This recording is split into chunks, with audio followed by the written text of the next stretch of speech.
Today I'm working on a 2012 Ford Explorer. This vehicle has 100,000 miles on it, and let's see what the condition of the fluid is before we decide to do a full flush and refill.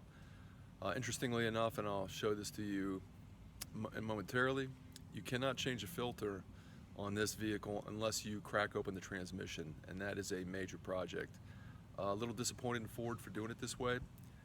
But let's do this and see what we come up with as we change the transmission fluid and see how dirty it actually is. This is a bittersweet maintenance activity, changing the transmission fluid in a 2012 Ford Explorer. Ford made it really easy to drain the transmission fluid. They put a drain cock on this, which you don't find on a lot of vehicles. But the problem is the filter is inaccessible unless you remove or disassemble the transmission. It must be inside here. Removing this one bolt will drain the fluid. So there's no excuse not to do this on a regular basis, especially since you can't change the filter. You should change this. It says in the maintenance activity 150,000 miles. I think that's too long.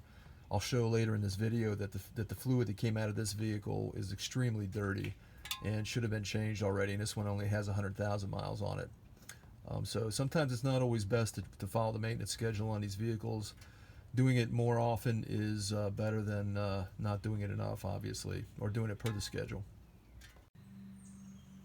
Here's a sample of the automatic transmission fluid I took out of this Explorer. It is completely black, dark. There is no redness left to it. Automatic transmission fluid, as I will show you, should be red, clear, bright red. So this definitely has been overdue for a change. Using Mercon LV fluid for a Ford. Notice the color of this transmission fluid: bright red and clear, much cleaner than that which came out of this transmission.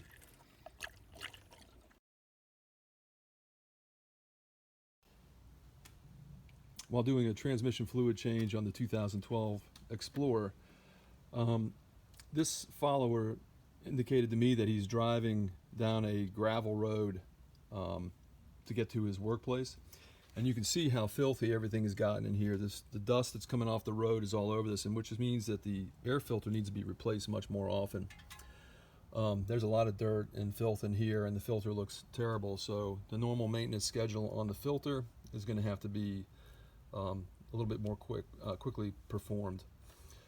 Something else I noticed, this is the throttle body, and this isn't too bad here. You can see there's a little bit of oil residue, but as an example of not having a catch can on a vehicle, the PCV pulls in a ton of oil into the intake, and you can see it just pulling up in here. So we took this off to clean it. It's literally on both sides of this, and I'm surprised that the throttle body isn't more contaminated with this oil. Here's a good show of this filter that's protecting the engine from all the gravel dust that this vehicle is seeing as it drives down the road to work.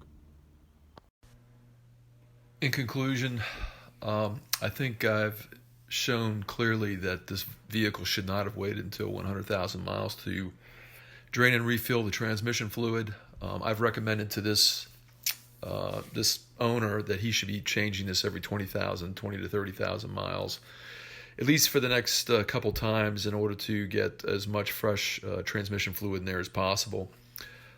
That will at least try to overcome the fact that you can't change the filter. And I might try to figure out a way to put an offline or inline filter in the transmission cooler at a future date.